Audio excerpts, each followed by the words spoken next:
इस कार्यक्रम के पुण्यार्चक हैं स्वर्गीय श्री सवाई सिंघई पदमचंद जी जैन, श्रीमती दयाबाई जैन, पुत्र श्री प्रदीप कुमार जैन, पुत्र वधू श्रीमती स्नेहलता जैन, सुदीप जैन, पल्लवी जैन, आगम जैन, पुत्र श्री धर्मेंद्र जैन, पुत्र वधू श्रीमती विनीता जैन, आकाश सक्षम जैन, आर्शिया जैन, श्री राजेश जैन, पुत्र वधू श्रीमती सीमा जैन, राशि जैन, तन्मय जैन, पुत्री दामाद श्रीमती सीमा जैन, श्री संजीव जैन मैक्स, देवांश जैन, द्रव्या जैन, इंदौर, पुत्री दामाद सरिता जैन, स्वर्गीय श्री संजय जैन, पुट्ठा मिल, ईश्वरवाड़ा, मध्य प्रदेश, शुभम जैन, सुयश जैन, भोपाल।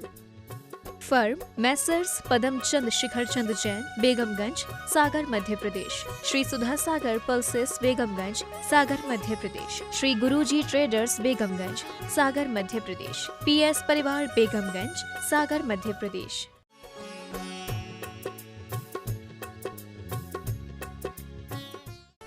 स्तुति जिससे होगा आत्मा का भान, प्रभु स्मरण के साथ होगा जीवन कल्याण। ऐसे अदृश्य शक्ति से परिचित कराने वाले वर्धमान स्तोत्र को सुनिए परम पूज्य मुनिश्री प्रणम्य सागर जी महाराज के मुखारबिंद से।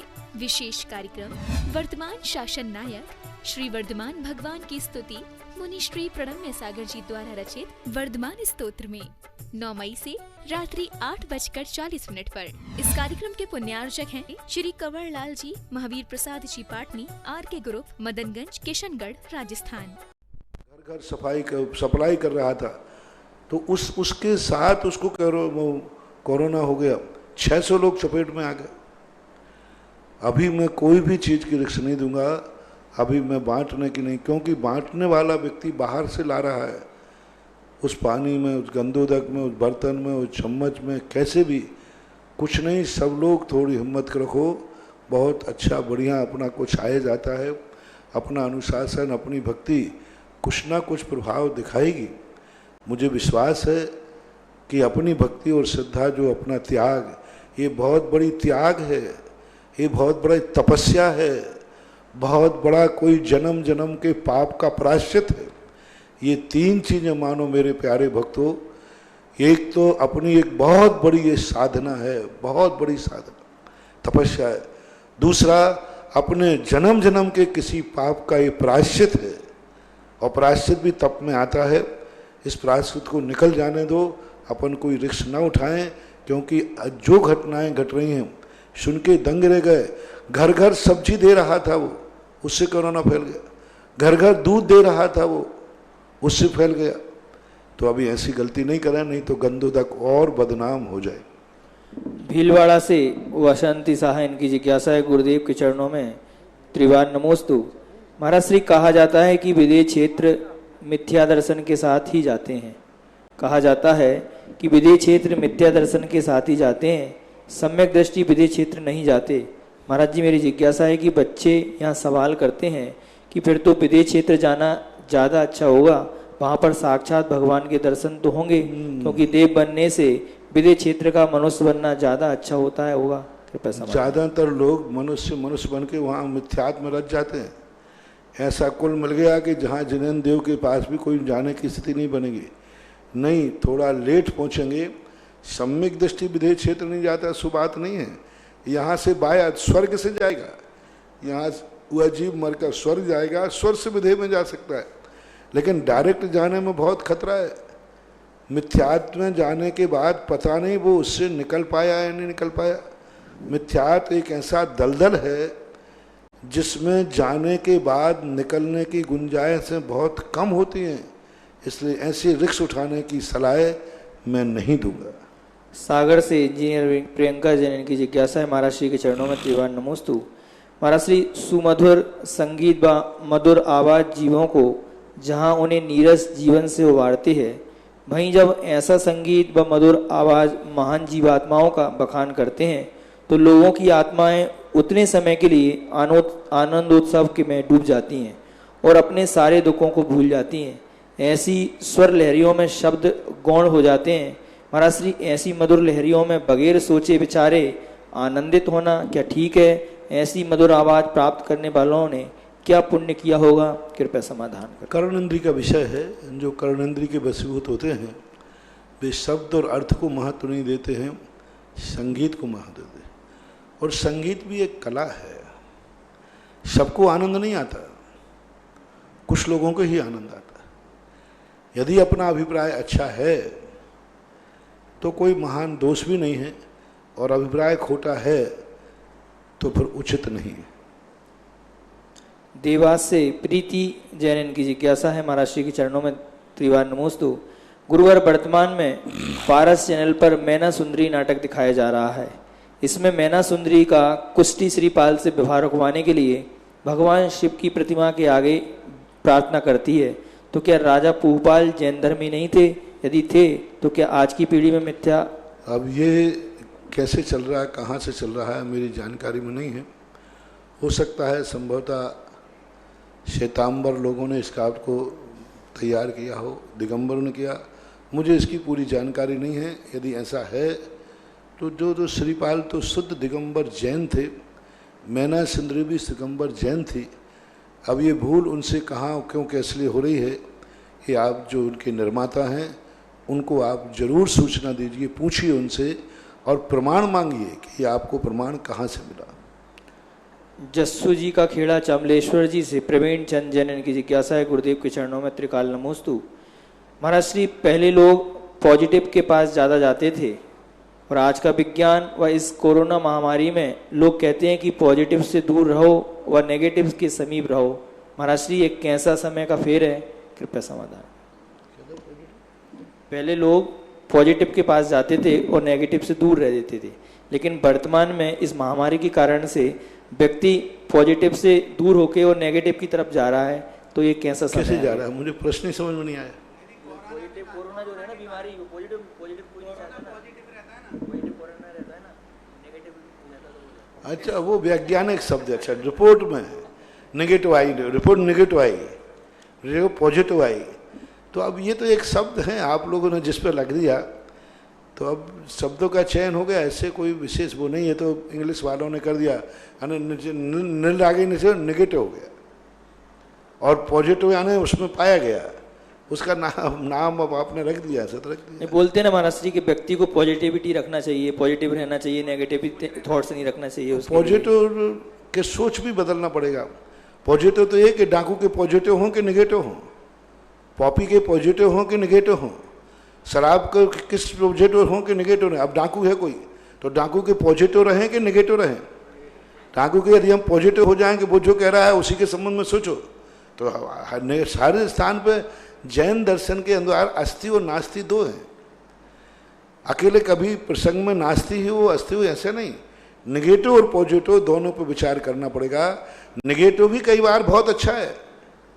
एक डाकू है तो डाकू के साथ हम पॉजिटिव नहीं सोच सकते, नेगेटिव ही सोचेंगे। एक पापी जो सोच रहा है उसके साथ हमें नेगेटिव सोचना पड़ेगा। दुश्मन कोई हमें दे रहा है तो नेगेटिव सोचना पड़ेगा। तो ऐसी बात नहीं है कि नेगेटिव शब्द सदा खराब ही हो, वो अभिप्राय के ऊपर आधार। बेगुन से पद्म कुमार जैन इनकी जिज्ञासा है, गुरुवार के चरणों में त्रिवार नमोस्तु। महाराज जी, मेरी जिज्ञासा है कि जैन समाज की गिनती आज के सर्वोच्च समाज में होती है, जैन समाज की गिनती आज के सर्वोच्च समाज में होती है, सबसे शिक्षित समाज है, फिर भी प्रशासन को क्यों बार बार आप गुरुओं की शरण में आना पड़ रहा है कि आप समाज को समझाएं कि गुरुवर, क्या जैन समाज के लोग इतने नासमझ हो गए हैं? ये अच्छी बात है, ये गलत बात नहीं है। किसी बेटे की शिकायत यदि पिता से किया जाता है तो ये बुराई नहीं है, ये अच्छा माना जाता है। दो प्रकार के बच्चे होते हैं, एक कहते हैं कि इसके पिताजी से शिकायत करने की कोई जरूरत नहीं, सीधे थाने चलो, और एक कहते हैं नहीं नहीं थाने जाने के लिए नहीं, उसके पापा से कर दो, वो सुधर जाएगा। तो ये तो तुम्हारे लिए बहुत गर्व की बात है कि सरकार जानती है कि जैन समाज अपने गुरु की बात नहीं टाल सकती, तो ये तो अच्छी बात है। नहीं तो वो गुरु से न कह करके सीधा थाने से कहती ना पुलिस से कि जैन समाज को निपटाओ। ये तुम्हारी इज्जत वाली बात है, ये तुम्हारी बहुत सम्माननीय बात है कि सरकार को इतना विश्वास है कि हमें जैन समाज के लिए पुलिस को कहने की जरूरत नहीं है, जैन समाज के लिए उनके गुरु से कहना ही काफी है। ये बहुत इज्जत वाली बात है, बेइज्जती वाली बात नहीं है। भानपुर पुरामंदसौर से निरंजन कुमार हरसोला इनकी जिज्ञासा है, महाराज श्री के चरणों में त्रिवार नमोस्तु। महाराज श्री, मेरी जिज्ञासा है कि कहते हैं जैसा खाएं अन्न वैसा होवे मन। महाराज जी, मंत्रा ने राम का और विभीषण ने रावण का अन्न खाया, तो फिर दोनों में विपरीतता क्यों? कृपया समाधान करें। किसने खाया? जैसा खाते हैं अन्न वैसा होता है मन, इनका कहना है। तो जब मंत्रा ने राम का अन्न खाया तो वो राम के अपोजिट चली गई, और विभीषण ने रावण का अन्न खाया तो रावण के अपोजिट चला गया, ऐसा क्यों? रावण का अन्न कहाँ खाया विभीषण ने? भाई था रावण। वो तो अपना भाई था, वो तो बराबर का हकदार था। उसे किसने कह दिया कि रावण का अन्न था? विभीषण एक रावण के समकक्ष बहुत बड़ा कार्य करता था, ऐसी बात नहीं। और मंत्रा ने राम के अन्न कहा, वो तो दासी थी और दासी का काम उसने किया। विभीषण को मंत्रा का मत तोड़ो, दासी हमेशा दासी ही रहेगी, वो दासी थी। राम के अन्न खाने से वहां कोई मतलब नहीं, उसने राम का अन्न खाया ही नहीं, उसने तो कैकेयी का अन्न खाया। कैकेयी के हिस्से का जाता था राम का अन्न कहाँ से हो गया?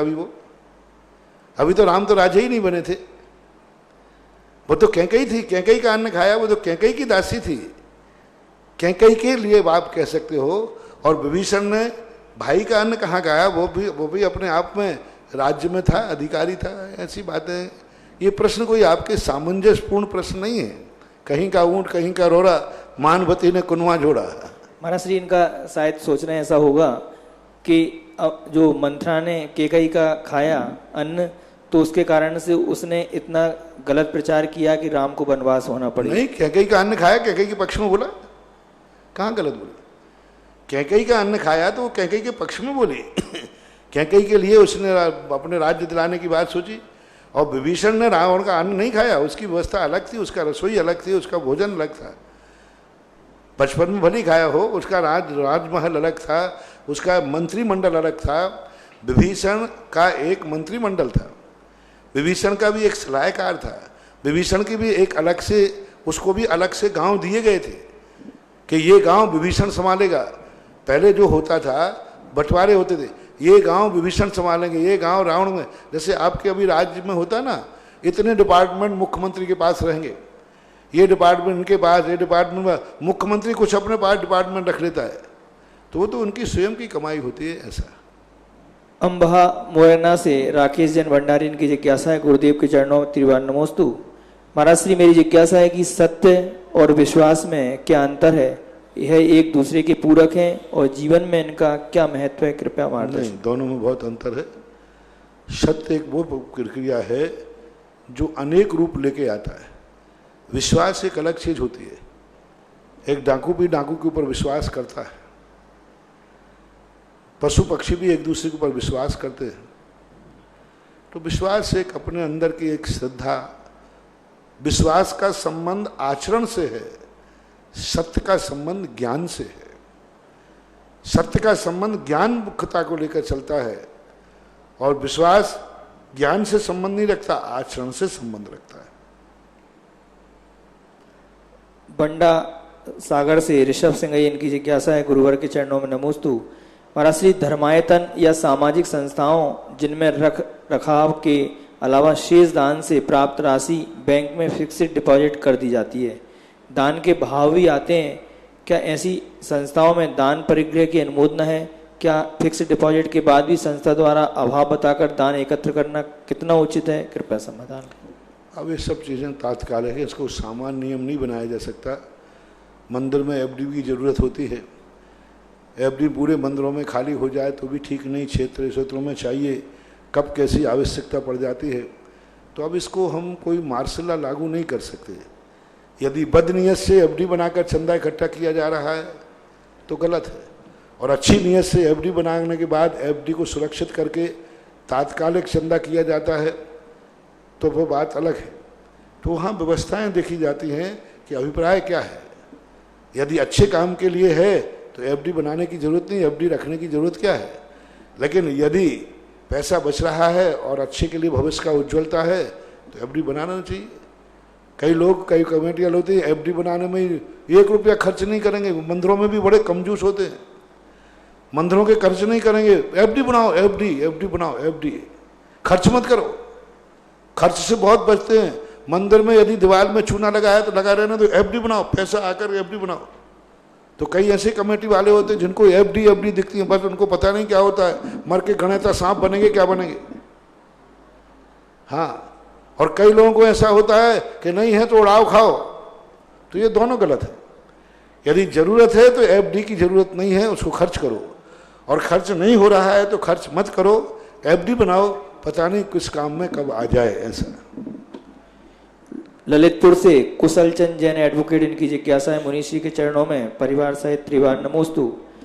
महाराज श्री, जितनी भी पद्मासन प्रतिमा जी हैं उनमें दाएं हाथ की हथेली बाएं हथेली के ऊपर क्यों होती है? जब आपने पूज्य आचार्य श्री के दर्शन रामटेक में किए, दर्शन करते समय तब आपने दाईं ओर से आचार्य श्री के चरण छुए। इसी प्रकार पूज्य मुनि श्री प्रमाण सागर जी, प्रसन्न सागर जी महाराज ने भी आचार्य श्री की दाईं ओर से चरण छुए। इसमें आगम की क्या व्यवस्था है? एवं हम मुझे अभी तुम बता रहे हो सो पता है, मुझे तो पता ही नहीं है। मुझे तो जिस समय जहां से बैठने की व्यवस्था मिली वहां बैठ गया, ये तो सोचा भी नहीं विचार। यदि मान लो बाएं तरफ बैठने को व्यवस्था में, वहां बैठ जाता। वो तो उस तरफ सीढ़ी लगी हुई थी, बाएं तरफ जैसे महाराज पूरा मुख करके बैठे हुए थे, तो अब वो सीढ़ी लगी हुई थी तो मैं तो सीढ़ी पे बैठ गया। उस तरफ तो मैं चढ़ ही नहीं सकता था बाएं तरफ से, क्योंकि उस तरफ तो पंडाल था बहुत बड़ा। तो ऐसा मैंने तो ध्यान दिया नहीं। बड़े लोगों के पास सामान्यता ऐसे मौके पर ना ये मैंने ध्यान दिया है, और ना मैंने आज तक भी ध्यान नहीं गया। आपने कहा इतने सालों के बाद भी कभी मैंने ये भाव ही नहीं गया कि मैंने किस तरफ से आचार्य श्री का दर्शन किया। अब मैं फोटो में देखूंगा मैं किस तरफ बैठा था। दाहिने हाथ में बैठे, दाहिने में बैठ गए। अब वो सीढ़ी लगी थी, नहीं ऐसे पैर को छूना कोई जरूर नहीं है, गलत छू रहा है। ऐसे करके कोई लोग पैर छूते हैं, नहीं, कई लोग ऐसे पीछे करके छूते, कुछ नहीं, अपन को तो सीधे छूना है। ठीक है। ऐसा रामगंज मंडी से शोभित जैन, इनकी जिज्ञासा है गुरुवर के चरणों में त्रिवार नमोस्तु। महाराज श्री, मेरी जिज्ञासा है कि आगम में मुनियों की विनय के लिए नमोस्तु शब्द का प्रयोग किया गया है, तो आरिकाओं के लिए बंदामी और क्षुल्लक एलक महाराज के लिए इच्छामी शब्द का प्रयोग होता है। यह शब्द और अर्थ के अभिप्राय से ही भिन्न है या इनको नमस्कार की क्रिया में भी फर्क है? यदि इनके लिए नमस्कार की क्रिया में फर्क होता है तो फर्क किस प्रकार है? कृपया समाधान। इसके संबंध में दो तरीके से समझना पड़ेगा। एक तो आगम के परिप्रेक्ष्य में, आगम के परिप्रेक्ष्य में देव, शास्त्र, गुरु, इन तीनों को ही बंदामी कहा जाता है। इन्हीं को अंशेमी, पूज्यमी, बंदामी, नमस्यामी, दुखों को नमोस्तु, यानी बंदामी भी मुनि के लिए ही है, बंदामी भी अनंत भगवान के लिए ही है। नमोस्तु और बंदामी सबके लिए, किसी भी आगम में बंदामी शब्द आरिका को कहना, ये आगम में कहीं देखने में नहीं आया, कहीं भी देखने में नहीं आया कि आरिका को बंदामी बोलना चाहिए। जितने भी आगम मिले हैं सब में बंदामी शब्द का प्रयोग अरहंत सिद्ध आचार्य को, उपाध्याय साधु को ही किया गया। पंच परमेष्टि को पूरी भक्तियां लिखी गई, उस सब में अंशे में, पूज्य में, बंदामी लिखा, पूरे शास्त्रों में कहीं नहीं। हाँ, मुनियों के लिए बंदामी शब्द का प्रयोग, नमस्तु शब्द का प्रयोग होता है, और शेष के लिए इच्छाकार शब्द का प्रयोग होता है, चाहे वो आरिका हो, चाहे एलक शुल्लक हो, इच्छाकार। ये तो आगम की परिप्रेक्ष्य है। लेकिन वर्तमान की जो परिपाटी है, परंपरा है, मैं इसका निषेध नहीं करूंगा, परंपरा है तो है, सब लोगों ने उसको स्वीकार किया। जब कोई चीज़ जनपद सत्य हो जाती है तो उस पर आलोचना करने की जरूरत नहीं होती, और जिसमें बड़े बड़े आचार्य एक मत हो जाते हैं तो नहीं होता है। आज वर्तमान की परंपरा में मुनियों को नमोस्तु, आरिका को बंदामी, और क्षुल्लक, एलक और क्षुल्लिका को इच्छामी कहा जाता है। तो यह जो आज परंपरा पूज्यवर शांति सागर महाराज से चल रही है, और आज निर्विवाद रूप से किसी भी आचार्य को इसमें मतभेद नहीं है। कोई भी आचार्य हो, कैसे भी आचार्य हो, इसमें किसी को मतभेद नहीं। आज तक किसी आचार्य ने, मूल आचार्य ने ये ऑब्जेक्शन नहीं उठाया कि आरिका को बंदामी बोलना चाहिए या नहीं बोलना चाहिए। सभी संघों में वर्तमान में जितने भी, कितना भी मतभेद रहे हों, लेकिन आरिका को बंदामी बोलने के संबंध में कोई मतभेद नहीं है। हमारे संघ में भी आरिकाओं को बराबर बंदामी ही बोला जाता है। आरिका को बंदामी ही बोलती है। मुनि ग्रस्त लोग भी आरिका को बंदामी ही बोलते हैं, और मुनि को नमोस्तु बोलते हैं। इसलिए परंपरा में, लेकिन आगम का परिप्रेक्ष्य में यह शब्द का प्रयोग मुनियों के लिए ही होता है, शेष के लिए इच्छाकार शब्द का प्रयोग ऐसा होता है। महाराज श्री कुछ लोग ब्रह्मचारी भैया लोगों को वंदना और जिनकी 10 प्रतिमा होती हैं उनको इच्छा में बोलते हैं, तो क्या महाराज जी ये भी आगम 10 प्रतिमा की अपेक्षा तो इसलिए क्योंकि वो उत्कृष्ट श्रावक के अंतर्गत उसको ले लेते हैं, तो इच्छाकार उसको बोलते हैं। हालांकि वर्तमान रूढ़ी परंपरा में, वर्तमान की गुरु परंपरा में 10वीं प्रतिमाधारी को इच्छाकार बोलने की परंपरा नहीं है। पिछी लेने के बाद ही इच्छाकार है। 10वीं 9वीं आदि प्रतिमा के लिए वंदना बोलना चाहिए, ये वर्तमान की परंपरा आचार्यों की है। वंदना शब्द का प्रयोग करना चाहिए। आज वर्तमान में आप सबको सामान्य जनों के लिए जय जिनेन्द्र, वृत्ति के लिए वंदना, क्षुल्ल के लिए इच्छाकार, आरिका को वंदामी और मुनिराज को नमोस्तु, यही शब्द सर्व आचार्यों द्वारा वर्तमान में मान्य है। इसकी छेड़छाड़ नहीं करना चाहिए। मेरठ से राजेंद्र जैन की जिज्ञासा है, गुरुवर के चरणों में त्रिवार नमोस्तु। महाराज श्री आपने जिज्ञासा समाधान में बताया था कि यदि हम जैन कुलाचार से आगे बढ़ते हैं तो हम प्रगति के मार्ग पर हैं। गुरुवर कृपया कुलाचार को स्पष्ट करने की कृपा करें। जो हमारे पूर्वज करते थे वह कुलाचार है, या जो 6 आवश्यक कार्य और जैन के 3 पहचान है वह कुलाचार में आते हैं? कृपया समाधान। जो हमारे पूर्वज करते थे वो यही तो है, 6 आवश्यक, 8 मूल गुण, रात्रि भोजन त्याग, जल गालन आनी पीना, और भी ये जो प्रतिदिन उपदेश में होते हैं। प्रतिमाओं के पहले का जो जैनी का आचरण है, यानी देव पूजा, गुरु पास्ती आदि सब कुलाचार है। रात्रि भोजन छोड़ना कुलाचार है, व्यसन का त्याग करना कुलाचार है, गुटखा तम्बाकू छोड़ना कुलाचार है, भगवान के अभिषेक पूजन के लिए, सब कुलाचार के अंतर्गत ही आते हैं, क्योंकि पूर्वज यही करते थे। ऐसा मुजफ्फरनगर से तृप्ति जैन की जिज्ञासा है, महाराज श्री के चरणों में त्रिवार नमोस्तु। महाराज श्री मैंने आपसे अपनी जिज्ञासा में कृत्रिम और अकृत्रिम मंदिरों के बारे में पूछा था। आपने बताया था कि विदेह क्षेत्र में विद्याधर श्रेणी में कृत्रिम चैत्यालय होते हैं। महाराज जी मेरी जिज्ञासा है कि क्या विद्याधर 169 महापुरुषों में आते हैं या सामान्य पुरुष में होते हैं, बाद में विद्या प्राप्त करके विद्याधर बनते हैं, और क्या? कृपया समाधान। विद्याधर श्रेणी में अकृत्रिम जिनालय भी होते हैं, कृत्रिम ही होते हैं, सो बात नहीं, अकृत्रिम भी होते हैं, दोनों प्रकार के होते हैं। विद्याधर लोग 169 आदि महापुरुषों के अंतर्गत नहीं आते।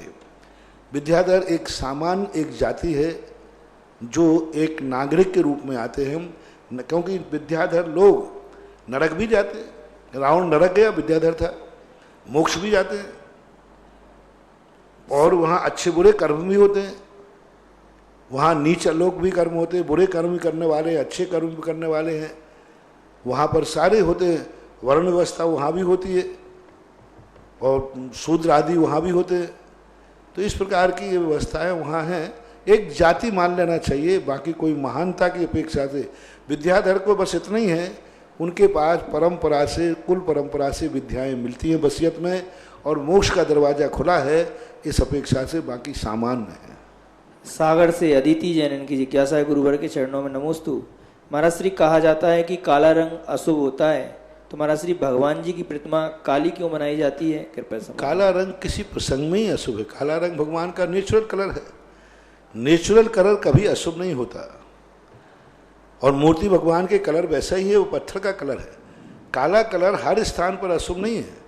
कुछ स्थानों पर, कुछ प्रसंगों में कलर पैथी के अनुसार, क्योंकि कलरों का एक नेचर होता है, अपन कहते भाई उसका काला काला हृदय है, तो एक लोक व्यवहार में भी काले को, लेकिन काला बुरा हो ऐसा कोई बात नहीं। यदि काला रंग हो और चेहरे पर यदि गौर वर्ण पर किसी के चेहरे पर यदि तिल हो जाए, तो काला तिल अच्छा होता है कि बुरा होता है? अच्छा मानते हैं। तो ऐसी बात नहीं, काले रंग को सर्वथा नहीं माने, लेकिन कुछ अनुष्ठानों में कलरों का विशेष महत्व होता है। अनुष्ठान के अंदर जैसे एकदम लाल कलर नहीं, एकदम काला कलर नहीं, डार्क कलर नहीं, तो ये कलरों के प्रसंग के अनुसार अच्छा बुरा लेना चाहिए। छिंदवाड़ा से हुकुमचंद हरकचंद जी वह जिनकी जिज्ञासा है, गुरुवर के चरणों में नमोस्तु। महाराज श्री कोरोना के संक्रमण में लॉकडाउन में अमीर लोग धन के भरोसे और गरीब लोग सरकार के भरोसे, पर हम मध्यम वर्गीय परिवार भगवान के भरोसे कब तक रहें? क्योंकि वह किससे हेल्प मांगे, किसी से हेल्प मांगने में अपने आप को शर्मिंदा महसूस करना पड़ता है। कृपया आप करके आदेश उपदेश। कोई भी व्यक्ति, जैन समाज सभी मध्यम वर्ग में ही आते हैं। और कोई सभी इस समय सब कोई ना कोई भरोसे पे बैठा हुआ है। तुम भगवान भरोसे बैठे हो, सबसे अच्छे आदमी हो, बहुत बढ़िया है, कोई चिंता मत करो। सबका कोई गरीब नहीं है, कोई अमीर नहीं है, सब मन से गरीब मन से अमीर मत बनो। तुम्हारा मध्यम वर्ग वाला है, कौन सा नुकसान हो रहा है, क्या हो रहा है? मध्यम वर्ग वालों के लिए कौन सी परेशानी हो रही है? खर्चा कितने बढ़ रहे हैं ये तो देखो। आप लोग सब चीज़ों पर रुक जाए, आपका माल आप देखना, जैसे ही लॉकडाउन खुलेगा कोई भी फर्क नहीं पड़ने वाला, धंधा बहुत तेजी से चलेगा। क्योंकि लोग 1 महीना हो गया, 1.5 महीने, लोगों का पैसा किसी में खर्च हो ही नहीं रहा। दुनिया भर के सारे खर्चे बच गए, कुछ लेना एक ना, पेट्रोल का खर्चा, डीजल के खर्चे, जेब खर्चे, खाने पीने के सारे खर्चे बचे वे सब बाजार में आ जाएंगे। इसलिए अब जो है, अब आज तुम जो मध्यम वर्ग की बात कर रहे हो, यदि अगले भाव में तुम हमारे महाराज की बात मान जाते तो आप भी एक क्वालिटी में होते। अब हम जब दान पुण्य की पूजा की बात करते हैं तो महाराज आप बड़े आदमी से कहो, हम तो मध्यम वर्ग वाले हैं। जब दान में तुम मध्यम बनोगे तो जिंदगी में भी मध्यम ही रहोगे। सीधी बात है, ये तो अपने अपने कर्म का फल है। कोटा से विकास जैन की जिज्ञासा है, गुरुवर के चरणों में बारंबार नमोस्तु। महाराज श्री, मेरी जिज्ञासा है कि क्या लॉकडाउन खुलने के बाद तीर्थराज सम्मेद शिखर जी की पहाड़ी पर लगने वाली खाने पीने की दुकानों की आपकी प्रेरणा और आदेश से वहाँ की प्रबंधन कमेटियों द्वारा खुलने से रोका जा सकता है क्या? मन में यह भावना है कि यदि अभी शुरुआत में ही रोक लगा दी जाती है तो क्षेत्र की पवित्रता बनी रहेगी। विश्वास है कि इस कार्य में वहाँ के प्रभावशाली लोग आपके आशीर्वाद से अपने प्रभाव का समुचित प्रयोग करते हुए इस पवित्रीकरण के विचार को मूर्त रूप दिलवा सकेंगे। कृपया घर जोर मारो चाले, यदि मेरा जोर चल जाए तो सम्मेद शिखर को ऐसा बना दूं जैसा चौथे काल में थी। लेकिन कौन मानने वाला है, कौन सुनने वाला है? कमेटियों को कुछ पड़ी नहीं है। वहाँ की सारी जो कमेटियाँ नीचे हैं वे सब अपनी अपनी ढबली अपनी अपनी दुकान जमाए बैठे हैं, उनको पहाड़ से कोई लेना देना नहीं। यदि ऐसा होता है तो बहुत अच्छा हो जाए, तीर्थक्षेत्र कमेटी इस पर विचार कर सकती है। लेकिन सबसे बड़ी चीज़ है, यदि इस लॉकडाउन में सब लोग मेरा प्रवचन जिज्ञासा सुन रहे हो तो सारे भारत के जैनी दिगंबर श्वेतांबर दोनों नियम ले लें कि मैं जब यहाँ धर्मशाला से शुरू करूँगा तो कोई भी पानी भी हम वहाँ की दुकान का रास्ते में नहीं पिएंगे। तो गारंटी है कि मैं बंद कर सकता हूँ, अकेले मैं बंद कर दूंगा फिर तो, क्योंकि कोई दुकान ही नहीं हुई। तुम्हारा नियम ले लो कि कोई भी व्यक्ति जाएगा तीर्थ यात्रा करने, वो वहाँ की दुकान से ना पानी, नींबू का पानी, खाना पीना कुछ भी नहीं खाएगा, चाहे कुछ भी हो जाए। जब ग्राहक ही नहीं होगा तो दुकान होगी नहीं। यदि आप सारे भक्त लोग मेरी बात मान जाएं तो पक्का है कभी वहाँ दुकान नहीं खुलेगी। अब रही बात कमेटी के भरोसे, तो कमेटी कुछ भी प्रयास कर ले, यदि आप लोग खाना पीना करोगे तो लोग 2 नंबर में बेचेंगे, छुप करके बेचेंगे। पहले पानी ऐसे ही नहीं बिका है, पहले ये भोजन पानी ऐसे ही नहीं शुरू हुआ है। ये जो डोली वाले हैं ना, ये ले जाते थे रास्ते में, और रास्ते में कहते थे, लोग मांगते थे यहाँ कुछ है कि नहीं, तो उन्होंने कहा साहब मैं दे सकता हूँ, आप पैसा दीजिए। तो डोली वालों से शुरू हुआ है ये गुटखा तम्बाकू, अब तो गुटखे भी जाने लगे बताते ऊपर। तो ये आप लोगों की कमजोरी है। जब तक उपभोक्ता नहीं सुधरेगा व्यापार को सुधारना कठिन है। किशनगढ़ से विनय गंगवाल इनकी जिज्ञासा है। फिर भी प्रश्न आया है, तो जो वहाँ की प्रभावकारी संस्थाएं हैं, तीर्थक्षेत्र कमेटी आदि हैं, यदि उनका बस चलता है तो उस पर रोक लगना ही चाहिए। और वहाँ पर कुछ ऐसी व्यवस्थाएं शीतल नाले पर पहले थीं, तो ऐसी व्यवस्था रख दी जाए जहाँ से मर्यादा बनी रहे। किशनगढ़ से विनय गंगवाल इनकी जिज्ञासा है। महाराज श्री के चरणों में कोटि कोटि सी नमोस्तु। महाराज श्री, हरिवंश पुराण जिनसेन आचार्य द्वारा प्रणीत डॉक्टर पन्नालाल जी साहित्याचार्य द्वारा अनुवादित ग्रंथ में चारुदत्त के बारे में आया है कि उन्होंने अपने मामा सर्वार्थ की सुमित्रा नाम की स्त्री से उत्पन्न मित्रवती नाम की कन्या से विवाह किया, यानी चारुदत्त ने अपने मामा की बेटी के साथ विवाह कर लिया। हरिवंश पुराण में इस तरह के और भी उदाहरण आए हैं। गुरुवर, क्या यह संभव है क्या? ये क्षेत्रीय परंपराएं हैं, विवाह की जो सामाजिक परंपरा है, दक्षिण भारत में आज भी होता है। समाज इन बातों में जब समाज पूरी बैठकर एक निर्णय कर लेती है तो हमें उसे जनपद सत्य के अनुसार स्वीकार करना पड़ेगा। भरत चक्रवर्ती का भी ऐसी है, पटरानी जो है वो नलिहान पक्ष की थी, भरत चक्रवर्ती की पटरानी। तो ऐसे प्रसंग पहले चलते थे और ये दक्षिण भारत की परंपरा में विशेष रूप प्रभावमान थे। आज भी वहाँ आज भी ऐसे ही होता है। मामा फूफो आदि की जो बच्चे बच्चियों में संबंध होते हैं वह सामाजिक व्यवस्थाएं हैं, उनमें किसी को ऐतराज नहीं है, अच्छे बुरे सब लोग उसको स्वीकार करते हैं। तो विवाह पद्धति एक सामाजिक व्यवस्था है, सारी समाज मिलकर के व्यवस्था बनाती है, तो उसको जनपद सत्य के रूप में स्वीकार कर लिया जाता है। और उत्तर भारत में ऐसा नहीं करना, यहाँ बहुत गलत माना जाता है। हाँ, उत्तर भारत में यहाँ तुम शुरू कर दो, नहीं तो ध्यान रखना मामला गड़बड़ हो जाएगा। जिस देश में रहते हो यदि ऐसे ही करना हो तो अपना मकान यहाँ से बेंच बांच के दक्षिण में चले जाना। हाँ, पर वहाँ चल जाएगा, यहाँ करोगे तो निंदा की पात्र बनोगे। बहुत सारी चीज़ें, किसी ने हमें ऐसा बताया कि यहाँ वो लौकी होती ना, लौकी, यहाँ लौकी अपन सब लोग खाते हैं कि नहीं, महाराज भी खाते कि नहीं, घिया। दक्षिण भारत में खाओगे तो काहे का महाराज लौकी खाता है। अब वहाँ इतनी निंदा होगी, बताओ जैनी होकर लौकी खाए, वहाँ लौकी नहीं खाते। भूरा कद्दू होता है, भूरा कद्दू, पेठा बनता पेठा, अब वो यहाँ नहीं खाते और वहाँ वो सारे महाराज खाते। अब यहाँ का महाराज भूरा कद्दू ले लेवे तो कहे काहे का महाराज है भूरा कद्दू खावे, आपका संस्मरण है नॉन वाला, और वहाँ लौकी खावे तो कहे काहे का महाराज है लौकी खावे। तो मैंने तो सोच लिया भाई कि हमारे आज ने कहा जिस देश में रहना वैसे ही करना, वहाँ जाओ तो लौकी मत खाना और यहाँ आओ तो भूरा कद्दू मत खाना, क्योंकि इस आगम में दोनों के संबंध में कुछ भी नहीं लिखा है।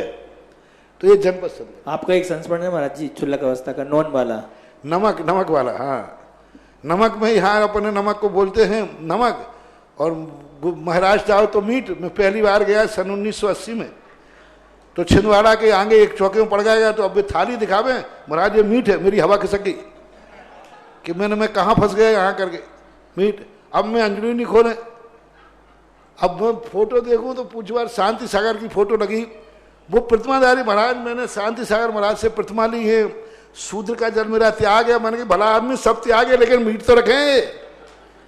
अब मैंने कहा कि आजकल मीट क्या पता पीस पास के बराबर करके रख लिया, अब वो कुछ समझे ही नहीं। पर उसकी भावना देखकर उसने रोना आ गया उसको, महाराज जी मैं वृत्ति हूँ, प्रतिमाधारी हूँ, शूद्र चलते आ गए सब फोटो मोटो देखकर। अब मैंने कहा कि अब लेना तो था नहीं, लेकिन नाम तो गलत हो गया ना। फिर हमने जैसे तैसे आहार लिया।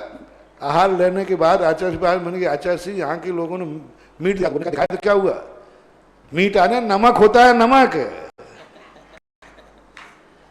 तो कई बार ऐसा झगड़ा पड़ जाता है। सोनीपत हरियाणा से मनोज जैन की जिज्ञासा है, मुनि श्री के चरणों में त्रिकाल नमोस्तु। पूज्य श्री, आज सभी लोग भोजन बांटकर लोगों की मदद कर रहे हैं, बहुत बड़ी अच्छी बात है, परंतु अपनी जैन समाज के लोग भोजन में आलू जमीकंद आदि परोस रहे हैं, समझाने पर भी नहीं मानते। इस तरह का भोजन बांटकर क्या कर्म का बंध नहीं होगा? नहीं देना चाहिए, अपनी मर्यादा में दो। आलू प्याज आदि यदि जैनी की तरफ से बट रहा है तो नहीं देना चाहिए। मुंबई से विजय जैन की जिज्ञासा है, मुनि श्री के चरणों में त्रिवार नमोस्तु। महाराज श्री, आपने जिज्ञासा समाधान में आपने बड़ा निर्विवाद सत्य प्रस्तुत किया कि शिखरजी में स्थापित अनेक मठों को कुछ प्रतिशत धन शिखर पहाड़ के विकास हेतु देना चाहिए, क्योंकि उनकी कमाई तो शिखरजी पहाड़ के निमित्त ही होती है, पर अक्सर ऐसा नहीं होता। शायद इसी कारण मैंने आपसे एक जिज्ञासा की थी कि एक स्थान पर अनेक मंदिर मठ होना अनुचित, क्योंकि ये मूल तीर्थ को प्रभावित करेंगे। क्या मेरा सोचना ऐसा सही है? नहीं, मंदिर तो अनेक बने लेकिन ट्रस्ट अनेक नहीं बने, कमेटियां अनेक नहीं बने। बस मंदिरों का नहीं, मंदिर तो इतने बनाओ कि पूरी पृथ्वी को पाट दो मंदिरों से, लेकिन ट्रस्ट एक हो, ध्वजा एक हो, कम सेंट्रलाइज होना चाहिए। सम्मेद शिखर की पूरी संस्थाएं सेंट्रलाइज हो जाए तो काहे कि मंदिर 1000 बनाओ ना, कौन मना कर रहा है? तो वो है ट्रस्ट अलग अलग बनने से न्यारो पूत पड़ोसी दाखिल, बेटा भी अलग हो जाने से पड़ोसी में गिना जाता है, क्योंकि वो अलग हो गया। तो ये संस्थाएं पहाड़ के प्रति वफादार नहीं है, और पहाड़ के और जो दान उनके पास आ रहा है वो सब पहाड़ के निमित्त से ही आ रहा है। जो यात्री जा रहे हैं वो मधुबन के नाम के नहीं जा रहा है, वो सब पहाड़, तो कायदा से इनकी नैतिकता बनती है कि इनको पहाड़ के निमित्त से कुछ ना कुछ तीर्थक्षेत्र कमेटी के लिए, जो पहाड़ की रक्षा कर रही है, पहाड़ का केस लड़ रही है, सारी सुरक्षा कर रही है, उसको इन संस्थाओं को देना चाहिए और समाज को दिलवाना चाहिए और सबको बैठ करके, सारी बड़ी संस्थाओं को बैठकर बाध्य करना चाहिए। और नहीं है, और सारी बड़ी संस्था बैठ करके फिर समाज को फरमान जारी करें कि वहां दान देते समय इस बात का प्रावधान रखें कि इसका जो भी दान देना है उसका एक निश्चित परसेंटेज पहाड़ के नाम से दें। ऐसा करना चाहिए। एक बहुत बड़ी भारतवर्ष की मीटिंग करके और तीर्थक्षेत्र कमेटी इस बात को, फरमान को लागू करे तो बहुत अच्छा है, होना ही चाहिए। बोलिए संत श्रोमणी आचार्य श्री विद्यासागर जी महाराज के परम प्रभावक शिष्य मुनि श्री निर्यापक मुनि पुंगव श्री सुधा सागर जी महाराज के चरणों में बारंबार नमोस्तु। क्षेत्र पर चल रहे असीमकालीन भक्तांबर में 51,000 के माध्यम से तारा देवी, आनंद कुमार, मंजूषा जैन, अनंत जैन, डोंगरगांव दादा जी की पुण्य स्मृति में इन्होंने 22 दिसंबर को सौभाग्य प्राप्त किया है। एवं जो भगवान की बेदी, असीमकालीन बेदी बन रही है, 11,000 रुपये के माध्यम से तनसुख, राय लक्ष्मा देवी, हितेश, शिल्पा, कविश, मोक्षिता, बालावत परिवार भीलवाड़ा मोक्षिता जन्म दिवस के अवसर पर सौभाग्य प्राप्त किया है। प्रथम जिज्ञासा मुनि श्री के चरण में बारंबार नमोस्तु। दिल्ली से परमचंद्री जैन सह परिवार नमोस्तु। मुनि श्री जिज्ञासा है कि महाराज को महाप्रय ज्ञान प्राप्त हो जाता है तो क्या वे सभी नियम से पूज्यवर नियम से मोक्ष प्राप्त करते हैं? एवं द्वितीय जिज्ञासा है कि क्या तीर्थंकर एक मिनट, पहले जो महाप्रय ज्ञान होता है वो सभी लोगों को मोक्ष होवे ऐसा कोई नियम नहीं। विपुलमती महाप्रय ज्ञान हुआ है तो मोक्ष हो सकता है, यदि ऋजुमती महाप्रय ज्ञान हुआ है तो मोक्ष हो, ये कोई नियम नहीं है। द्वितीय जिज्ञासा है क्या तीर्थंकर भगवान के सभी गणधर मोक्ष जाते हैं? नियम से जितने भी गणधर होते हैं तद्भव मोक्षगामी ही होते हैं, क्योंकि उनको विपुलमती महाप्रय ज्ञान होता ही है। श्रीमती रानी सेठ मेहरौनी ललितपुर से इनका प्रश्न है। परम पूज्य के चरणों में त्रिवार नमोस्तु। जैन दर्शन में मन की क्या अवधारणा है? मन का स्वभाव ही सांसारिक कार्य में लगना है, सो मेरा मन भी धार्मिक कार्यों से अधिक सांसारिक कार्यों में लगता है। मेरा मन स्वभाव के अनुसार कार्य कर रहा है, इसमें मेरी क्या गलती है? मन जैन दर्शन में जो मन की अवधारणा है वो इन आँख, कान, नाक के समान है। जैसे आँख की रचना यहाँ है, कान की रचना यहाँ है। इंद्रियों के दो भेद हैं, एक द्रव्य इंद्रिय और भाव इंद्रिय। इसी प्रकार मन के भी दो भेद हैं, एक भाव मन और एक द्रव्य मन। जैसे आँख कान की रचना है, ऐसे यहाँ हृदय में, छाती के पास में 8 पाखुड़ी वाला मन होता है। यहाँ से अपन देखते हैं, यहाँ से अपन सुनते हैं, इसी प्रकार यहाँ से हम विचारते हैं मन से। और भाव मन जो होता है आत्मा का उपयोग जब मन से होता है। इसलिए जैन दर्शन मन जो है सांसारिक ही बात सोचाता है, ऐसी बात नहीं। सम्यक दर्शन होने के लिए संगी पंचेंद्रिय होना जरूरी है। मुनि बनने के लिए संगी पंचेंद्रिय होना जरूरी है। मोक्ष मार्ग बिना संगी पंचेंद्रिय के बनता ही नहीं है। इसलिए हम ऐसा नहीं कह सकते कि मन, आंख बुरी ही है, सो बात नहीं है। मुनि की आंख नहीं होगा तो मुनि व्रत कैसे पालेंगे? हमारा तो आंख ही मुनि व्रत है। यदि हम आंख नहीं होगी तो हम जीवों को कैसे देखेंगे? आंख को शोधेंगे कैसे? तो आंख को मैं कैसे बुरा कह दूं कि ये इंद्रियां गलत ही हैं? इंद्रियों का उपयोग गलत है, इंद्री गलत नहीं है। आज मुनि के लिए आंख की कीमत कितनी बड़ी है, बहुत बड़ी कीमत। मुनि व्रत ही नहीं रहेगा। यदि आंख नहीं तो मुनि नहीं, या तो समाधि लेना पड़ेगी या मुनि पर छोड़ना पड़ेगा। यानी आंख के आधार पर मुनि पर टिका है। अब बोलो मोक्ष मार्ग में आंख की कितनी बड़ी कीमत है, कान की कितनी बड़ी कीमत है, हाथ पैरों की कितनी बड़ी कीमत है। तो ये तो आपके उपयोग के ऊपर है। मन बुरा नहीं है, मन का उपयोग करना बुरा है। महावीर कंठालिया भिंडर नमोस्तु महाराज श्री। आज की इस विषम परिस्थितियों में सफल मनुष्य और जागरूक नागरिक कैसे बने? सोच करो, विचार करो, कितने छोटे में जिंदगी चल सकती हो। तुम हार पर ऊपर करके मरे जा रहे हो, दुनिया भर के टेंशन कर रहे हो। कितना बड़ा सोच। ऐसे मौकों पर भी अभी जो शादियां हुई, शादियों में जो बर्बादी करने वाले हैं, दुनिया भर का अनाप शनाप खर्च हो रहे हैं शादियों में, कितने कितने गलत कार्य हो रहे हैं शादियों में। दुनिया में जो कभी नहीं होता वो शादियों में होते। ये सारे के सारे काम रोक करके, और ऐसे आराम से भी शादी की जा सकती है, 5 लोग जाकर के आराम से बैठकर शादी कर सकते। तो ये लॉकडाउन के अंदर हम अपव्यय से कैसे बच सकते हैं, हम इस देश को अपव्यय से कैसे बचा सकते हैं, कैसे हम अपनी जिंदगी को बहुत छोटी कर करके और निश्चिंत होकर समय निकाल सकते हैं। तो लॉकडाउन से हमें बहुत बड़ी शिक्षाएं मिलती हैं। लॉकडाउन से ये भी शिक्षा मिलती है कि आज हमारे देश में खाने के लाले पड़े हैं। आज हमारे देश में अभी प्रश्न आया, गरीब को सरकार बना रही है, अमीर अपने आप है, हम लोग क्या करें। आज देश में गरीब है और आज शराब के लिए कितना पैसा है लोगों के पास। 2 दिन के शराब के ठेके में अरबों खरबों रुपया आ गए, अरबों रुपया आ गया, अरबों रुपया। अब बोलो कौन कहता है देश गरीब है? और कौन लाइन में लगे? कोई बड़ा आदमी लाइन में नहीं था, सब गरीब और मध्यम वर्गीय लाइन में थे। 1-1 लाख रुपए के बिल बने हैं शराब के, 1-1 लाख रुपए के एक दिन में। कौन? किसी अमीर ने नहीं, गरीब और मध्यम वर्ग ने। तो गरीब और मध्यम वर्ग के पास शराब को पैसा है और बाकी रोने के लिए हमेशा है कि मैं गरीब हूं कि मध्यम वर्ग हूं।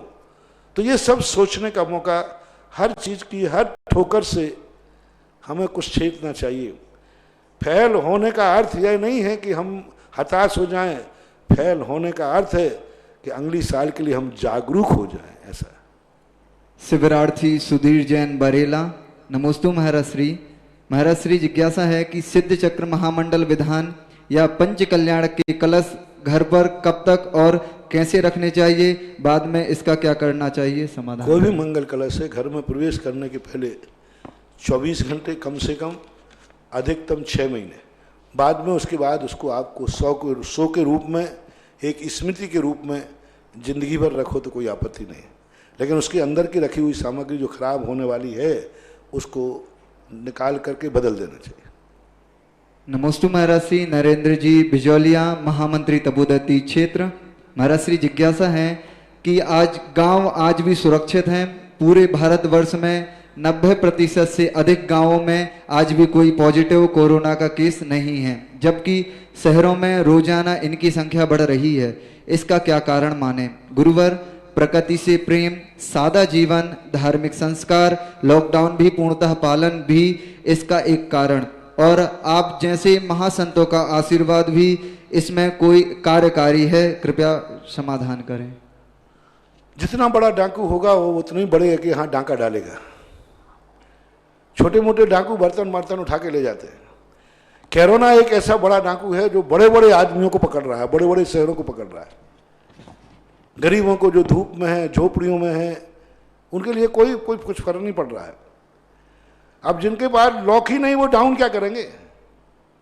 एक झोपड़ी फुटपाथ पे पड़े हुए हैं, अब फुटपाथ पे पड़े हैं तो कोई उनके पास कोई लॉक ही नहीं है। तो ऐसी स्थिति को लेकर के हमारे ऋषभ देव ने सबसे पहले कहा था गांव बसाओ, एक साथ सब मिलकर के इकट्ठे हो जाएंगे, किसी भी आपदा में हम एक साथ मरेंगे। बड़े आदमियों के लिए नीति दी है, परिवार के पूरे सदस्य कभी एक गाड़ी में बैठकर यात्रा न करें। घर में 4 भाई हैं, 10 भाई हैं, सभी भाई एक साथ बैठकर गाड़ी में यात्रा न करें। नीति है कि यदि कोई भी दुर्घटना घटती तो सारे एक साथ तो नहीं मरे, कुछ तो बच जाए। तो जो राजा महाराजा बड़े लोग होते थे उनके लिए नीति बनाई गई, चाणक्य नीति है कि सारे भाई, सारे परिवार के लोग, सारे योद्धाओं को एक साथ युद्ध में मत उतारो, कुछ सुरक्षा करो। सारे घर लोग एक साथ यदि हम किसी यात्रा कर रहे हैं तो ये बहुत बड़ी नासमझी है। परिवार के साथ यात्रा करने का अर्थ है कोई दुर्घटना घट गई तो ऐसी स्थिति में गांव बसाओ। अमेरिका ने ये सबसे बड़ी गलती की थी, गांव खत्म किए। उन्होंने सोचा गांव में बिजली ले जाना, सड़क ले जाना, तो उन्होंने सब गांव वालों को बुलाए, कहा तुम एक साथ शहर में बसाओ। आज अमेरिका को इस बात की अकल आ चुकी है और वो गांव बसाना चालू कर रहा है। अब शहर के लोगों को कह रहा है तुम गांव में जाओ, जंगल में अपने मकान बनाओ, हम तुम्हारे लिए सुविधा देते हैं। क्योंकि एक साथ जहां रुकेंगे तो प्रदूषण बढ़ेगा। और ये छोटे छोटे गांव बनाए जाते थे, हर 2 किलोमीटर पे गांव होता था। बताते थे कि एक गांव का मुर्गा दूसरे गांव में उड़ करके चला जाता। हर 5 किलोमीटर पर, हर 2-3 किलोमीटर एक गांव बस जाए, आप देखना बहुत सारी बीमारियां होंगी ही नहीं। क्योंकि बीच में जो 2 किलोमीटर का गैप है उसमें इतना सघन वन हो, इतना सघन पेड़ पौधे हों कि वे दोनों गांव के प्रदूषण को वे पेड़ पौधे अपने आप में संक्रमित कर दें। तो वो गैप जो गांव का बीच का है उसको हमें पर्यावरण से विशुद्ध करना चाहिए। नमोस्तु महाराज श्री मयंक जैन पुणे, इनकी जिज्ञासा है पश्चाताप और प्रायश्चित में क्या फर्क होता है? पश्चाताप से अशातावेदनीय और प्रायश्चित से सातावेदनीय कर्म का बंध होता है क्या? प्रायश्चित के 2 रूप हैं, एक पश्चाताप और एक उसकी सजा। पश्चाताप के भी अनेक रूप बन जाते हैं, अंदर अंदर ग्लानि होना, और प्रायश्चित यानी उसकी सजा को स्वीकार करना। ये अंतर। नमोस्तु महाराज श्री सोमा जैन वेगु, जिज्ञासा है गुरुवर वर्तमान समय में लगभग व्यक्ति की आयु 100-105 वर्ष तक होती है, परंतु भगवान महावीर स्वामी उम्र 72 वर्ष होने का कोई विशेष कारण है? क्योंकि अन्य तीर्थंकरों की आयु तो 84 लाख पूर्व तक देखी गई है। वो शिव की आयु थी, 72 वर्ष की जो आयु थी उस समय बौद्ध की आयु 120 वर्ष की भी रही है। इसका कोई विशेष कारण नहीं रहा। और पूर्व कोटि जब आयु थी वो अभी नहीं रही, युग के आदि में रही। उस समय की एक उत्कृष्ट आयु जो मानी जाती थी महावीर स्वामी के समय, वो 70 वर्ष से लेकर के 120 वर्ष की मानी जाती थी। उस सीमा के अंतर्गत वो थे, ऐसी बात नहीं। नमोस्तु महाराज से श्री वसंती साह जी भीलवाड़ा, जिज्ञासा है इंद्रियों के छेदन से दर्शनावरण कर्म का बंध होता है, तो क्या कोई स्त्री अपने कान और नाक का छेदन करती है अपने गहने पहनने के लिए, तो क्या उसे दर्शनावरण कर्म का बंध होगा? अंग छेदन से दर्शनावरणी कर्म का बंध है। पहली बात तो ये आपने रेफरेंस कहाँ का दिया, कौन से ग्रंथ में? दर्शनावरणी कर्म का बंध तो है, छेदन और भेदन के लिए निषेध किया है। और छेदन भेदन जब दूसरा करता है तो उसका निषेध है, लेकिन स्वयं जब श्रृंगार के लिए छेदन भेदन कहलाता करता है तो उसके लिए ऐसा कोई आगम में वचन नहीं है। महिलाएं जो छेदन भेदन कान आदि कराती है उनके श्रृंगार है, उनके शौक हैं, उनको अच्छा मानते हैं। अब आजकल उसका विपरीत वातावरण चल रहा है, आजकल के ये सब फैशन खत्म हो रही है। ये फैशन है, बदलती रहती है। एक समय वो था कि कन्या को बचपन में ही छेदन भेदन कर दिया जाता था, जिससे कि माध्यम से उसके लिए बड़े में तकलीफ ना हो। और आज का ये है कि छेदन भेदन कराने की परंपरा बिल्कुल खत्म हो गई, बहुत अच्छा नहीं मानते। बल्कि जिनका बचपन में छेदन भेदन हो गया वो प्लास्टिक सर्जरी करा रहे हैं। हाँ, महिलाएं जो कान में नाक में छेद हो जाते ना, तो आजकल की फैशनेबल महिलाएं उसकी प्लास्टिक सर्जरी करा रही है। तो ये बदलती हुई परंपरा है। दर्शनावरणी कर्म का बंध के संबंध में ये विचार नहीं है, और ऐसा आगम में कहीं नहीं लिखा कि श्रृंगार की दृष्टि से जो कार्य किया जा रहा है वो ऐसे बंध का विशेष कारण नहीं होना चाहिए। आपने कहाँ पढ़ा, थोड़ा खुलासा दे। ब्रह्मचारी प्रीति दीदी बिजौलिया, नमोस्तु महाराज श्री। महाराज से जिज्ञासा है ज्ञानावरण ग्रंथ में छठा सन्निपातातिक भाव मुनियों के द्वारा कहा गया है, इसके 26 भेद बताए गए हैं, इस भाव को उदाहरण से समझाने की कृपा करें। सन्निपातातिक, सन्निपातातिक, सन्निपातिक भाव, तो ये जो आचार्यों का सन्निपात का मूल आचार में आया है, सन्निपातिक भाव यानी व्यक्ति का पर वस्तु के साथ संबंध बनाने का भाव।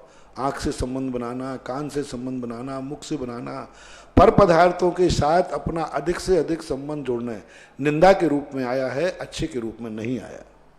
ऑनलाइन के माध्यम से जिज्ञासा। परम पूज्य मुनि पुंगव 108 सुधा सागर जी महाराज के पवित्र पावन चरणों में त्रिकाल बार नमोस्तु नमोस्तु नमोस्तु। महाराज श्री, आपकी प्रेरणा और आशीर्वाद से कोटा में महाकवि आचार्य विद्यासागर छात्रावास व मुनिपुंगव श्री सुधा सागर बालिका छात्रावास में रहने वाले छात्र छात्राओं के लिए शुद्ध दूध, दही, घी हेतु संत सुधा सागर गौशाला की स्थापना की गई थी। गौशाला में आपके आशीर्वाद से उन्नत किस्म की गिर गायों का पालन किया जा रहा है। वर्तमान में कोरोना महामारी आपदा के चलते दोनों छात्रावास के छात्र अपने घर चले गए हैं। इस परिस्थितियों में क्या गौशाला की गिर गायों का शुद्ध दूध व बिलोने का शुद्ध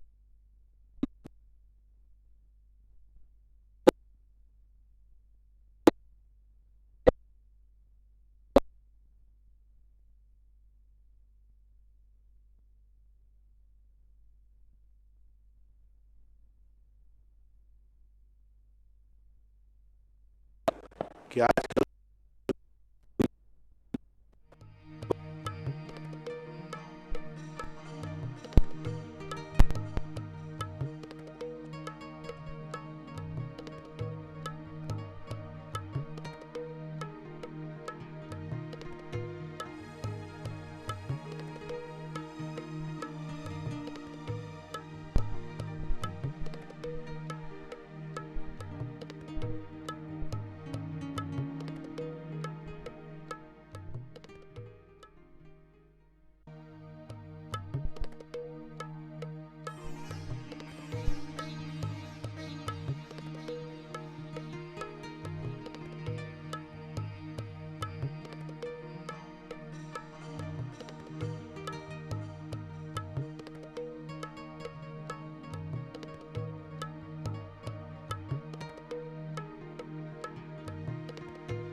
और वो ट्रस्ट संचालित करे और सारी जन समाज लोग ये बाजार का पैकेट दूध और घी लेकर बंद करके अपनी गिर गाय का दूध खाना चाहिए। और राजस्थान में गिर गाय बहुत होता है और हर समाज में हर गांव में 10 जनी रहते हैं तो 10 जनी इकट्ठे कर ले।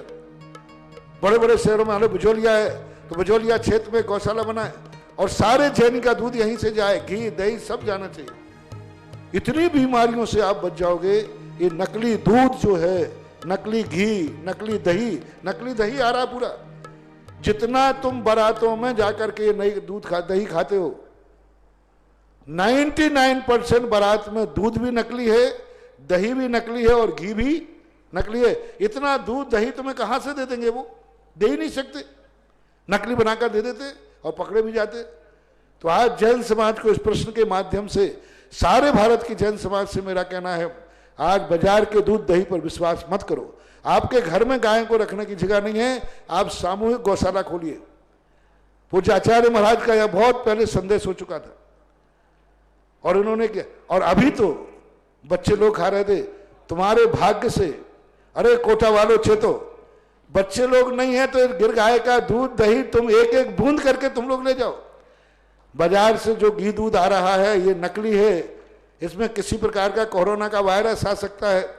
लेकिन ये गिर गाय का दूध, गिर गाय का घी, और वो भी बिलोना हुआ। एक घी होता है जो मलाई से निकाला जाता है, एक घी होता है जो दूध से निकाल लिया जाता है। वो घी सही नहीं है। सही घी वो है जो दूध को जमाया जाए, जमाने के बाद दही बने और दही को बिलोल करके निकाला जाए। और कोटा के अंदर जो घी निकल रहा है, दही निकल रहा है, वो ऐसे ही निकल रहा है। मैंने मना किया कि मलाई का दूध मत निकाल, घी मत निकालना, जमा करके बिलोन कर करके फिर घी निकलना चाहिए। जब तक छात्रावास के छात्र नहीं आए हैं तब तक कोटा वाले तुम्हारे पुण्य का उदय मानो।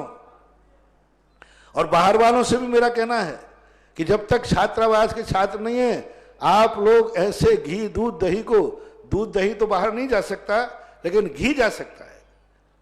और ऐसी संस्थाओं का, जैन गौशालाएं जहां भी खुली हैं उन गौशालाओं में दूध वाली गायें रखो। और दूध वाली गायों के लिए आप ज्ञानोदय में देखिए, आज पर डे का दिन ज्ञानोदय की गौशाला में 800 किलो 1000 किलो दूध होता है, और वो सब जैन समाज के पास जाता है। शुद्ध घी। वो गाय तो कहीं बाजार की वस्तु भी नहीं खाती, पॉलिथीन भी नहीं खाती, गंदगी भी नहीं खाती।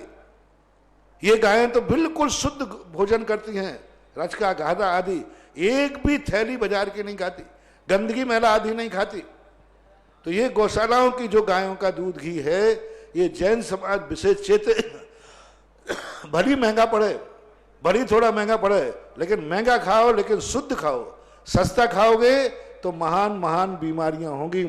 गिर गाय का घी, दूध, दही सब उपयोगी है, एक एक चीज उसकी उपयोगी है, ऐसा मानना चाहिए।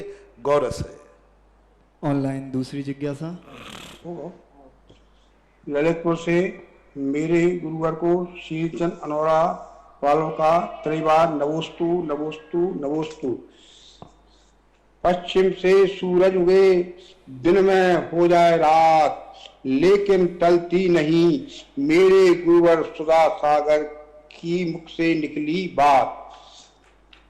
हे गुरुवर, मेरी जिज्ञासा है कि एक दिन आपने कुरुवंश के बारे में बताया था, पर लेकिन वंश एक है और कौरव पांडव दो कहां से हो गए।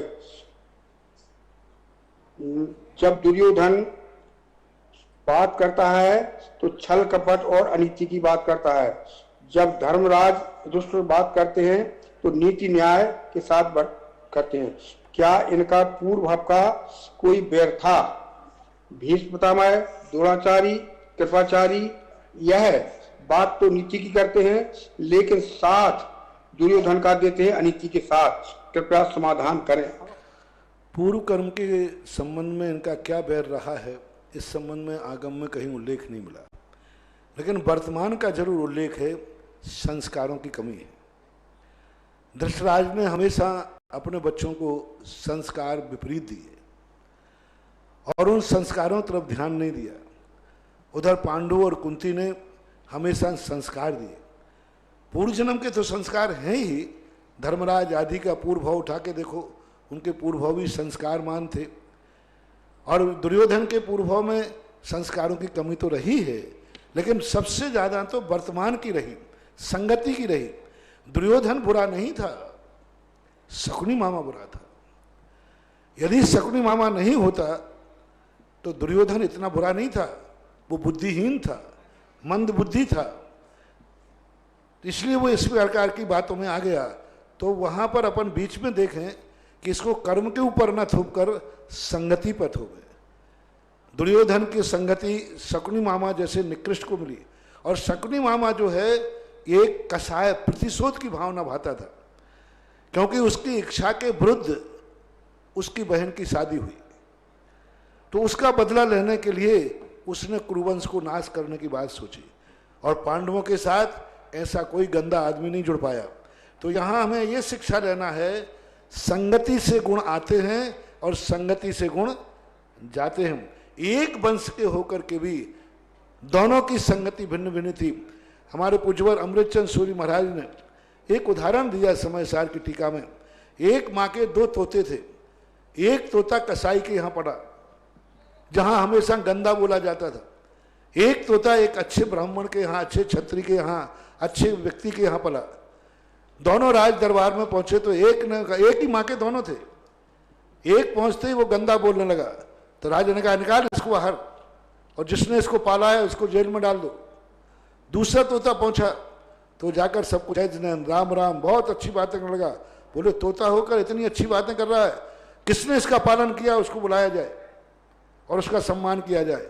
अब देखो, एक माँ के दो बेटे, एक बेटे को जिसने पाला स्वयं भी निंदा का पात्र बना और पालन वाले को जेल में डलवा दिया, और एक तोते ने स्वयं भी सुख रत्न की उपाधि पाई और पालन करने वाले का भी सम्मान दिला दिया। दो फूल साथ फूले, किस्मत जुदा जुदा है, एक शीश पर चढ़ा है, एक धूल में पड़ा है। ये ऐसी बातें हो जाती हैं। रावण और विभीषण की बातें आप सबको मालूम है। रावण वो है रामचंद्र जी ने जिसका गला उतार लिया, एक भाई वो है जिसे गले लगा लिया। दोनों एक माँ के बेटे। कारण जरूर कोई, दो फूल एक डाल पर खिलते हैं, लेकिन किस्मत और संस्कार, किस्मत तो दोनों की बराबर है, लेकिन किसके हाथ में गया एक फूल? एक फूल पुजारी के हाथ में गया, पूजा की थाली में पहुंच गया, सम्मान के रूप में पहुंच गया। एक फूल मनचले के हाथ में चला गया, उसने बसल करके फेंक दिया। तो संगति का भी बहुत बड़ा प्रभाव है। महाभारत की सबसे बड़ी शिक्षा लेना चाहिए, संगति, बुरे आचरण वालों से साथ सहयोग, यह देखा जा रहा है वहां पर। वंदना पवन सतना नमोस्तु। गुरुवर, जिसके नेत्र नहीं होते या अन्य इंद्रियां नहीं होती, जब वह प्रकृति की चर्चा सुनता है कैसा महसूस करता होगा? समाधान करें। जो सुनता है तो अपने आप में कल्पना करता है।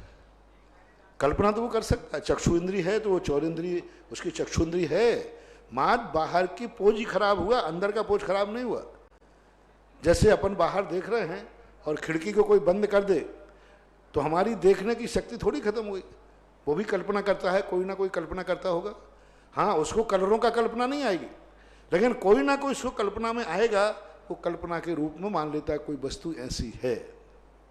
वर्धमान जी ठग बिजौलिया नमोस्तु महाराज श्री। महाराज श्री, मेरी जिज्ञासा है कि जब प्रत्येक द्रव्य की त्रिकालवर्ती पर्याय केवली भगवान के ज्ञान में स्वतः दर्पणवत, कई बार ऐसा होता है कि ये जो कल्पना अंधे वाली बात आई ना, इनको समझाना बहुत कठिन होता है। कल्पना पता नहीं उल्टी सीधी कर ले। एक आपके हाथ आए टेढ़ी खीर, तो टेढ़ी खीर शब्द कहाँ से आया? एक अंधा भोजन कर रहा था, अब बाजू में आंखों वाला बैठा था, तो अंधे ने कहा भैया ये खीर कैसी है, कौन से कलर की है, कैसी है खीर? तो वो बाजू वाला खाना मस्ता, उन्होंने कहा साहब ये खीर बिल्कुल बगले के समान सफेद है, बलगे के समान। अब उस अंधे ने बगला देखा ही नहीं था, तो उन्होंने कहा साहब बगला कैसे होता है? अब बगला कैसा होता है तो उसने हाथ करके दिखा दिया, बगला ऐसे होता है। तो अंधे ने हाथ लगाया, बोले कैसा होता है? ऐसा। ओ ये तो टेढ़ा, ये बगला ऐसा होता है, ये टेढ़ा है, बगला टेढ़ा होता है, बगले के समान खीर है। उसने थाली फेंक दी, मैं नहीं खाऊंगा, ये खीर मेरे गले में अटक जाएगी। तो अब देखो उसने क्या कल्पना कर ली। तो इस प्रकार कई बार वो भी अपनी कल्पनाएं कुछ ना कुछ करते रहते हैं। वर्धमान जी ठग बिजौलिया से। महाराज के चरणों में त्रिवार नमोस्तु। गुरुवर, मेरी जिज्ञासा है, जब प्रत्येक द्रव्य की त्रिकालवर्ती पर्याय केवली भगवान के ज्ञान में स्वतः दर्पणवत झलकती हैं, तो प्रत्येक द्रव्य में होने वाले परिणमन को कर्मबद्ध क्यों नहीं माना जा सकता? क्या क्रमनियत व कर्मबद्ध में भिन्नता है? एवं प्रत्येक द्रव्य में प्रति समय होने वाले परिणमन में कार्य कारण भाव को कैसे समझा जावे? कृपया क्रमबद्ध में, और बद्ध का अर्थ होता है निर्मित, बद्ध का अर्थ होता है निर्मित। मैंने कहा था ना, डिब्बे में रखी हुई पुड़ियां बनी हुई रखी, कोई पुरुषार्थ नहीं करना।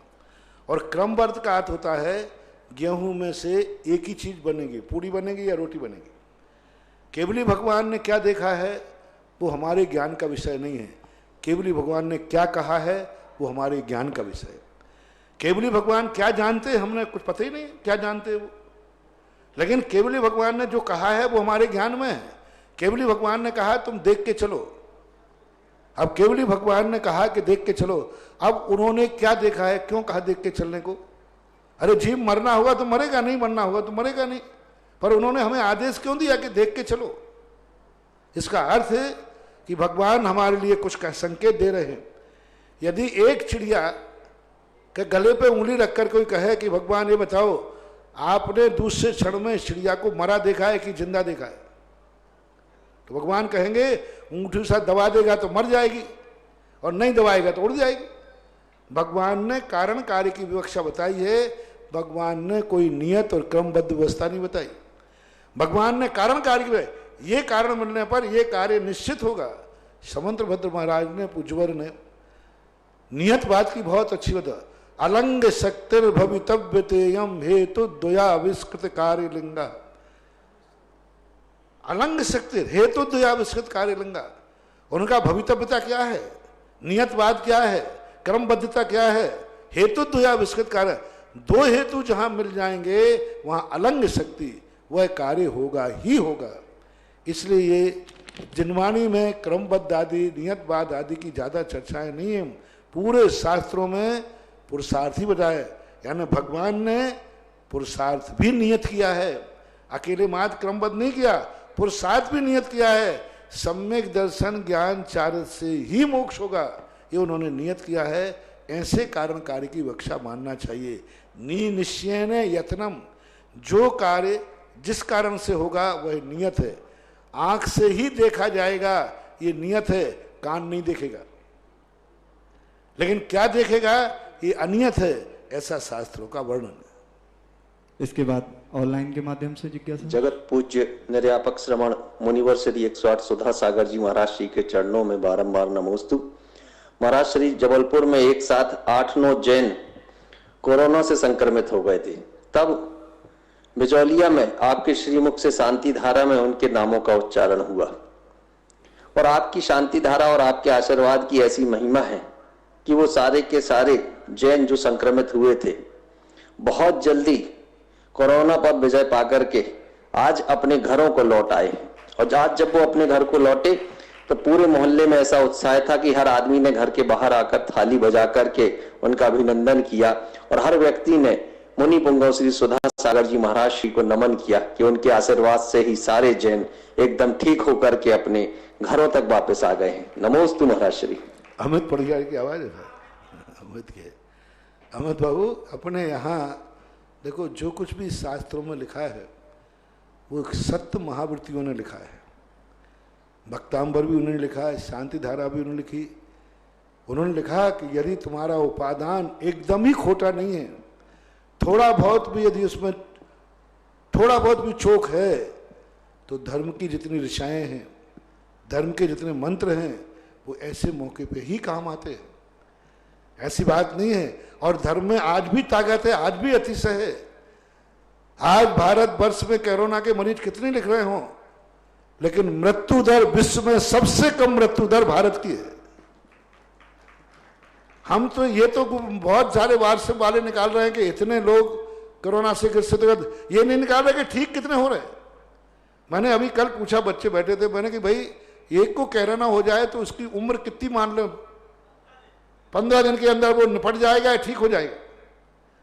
तो मैंने पूछा 15, आज 45 दिन हो गए, 15 दिन पहले जो 18,000 कोरोना से ग्रसित थे उनका हिसाब दो मुझे, वो कहाँ गए, या मर गए या ठीक हो गए?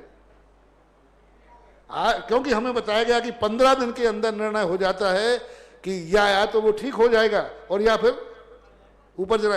तो 15 दिन पहले मैंने तारीख निकलवाई इनसे, तो इन्होंने कहा 15 दिन पहले 18,000 थे। तो मैंने कहा उन 18,000 में से मरे हैं कि जिंदा हैं? मैंने कि मरने की निकालो तो मंदिरों की 1800 या 1500 की लिस्ट आई, तो मेरी शेष कहाँ है?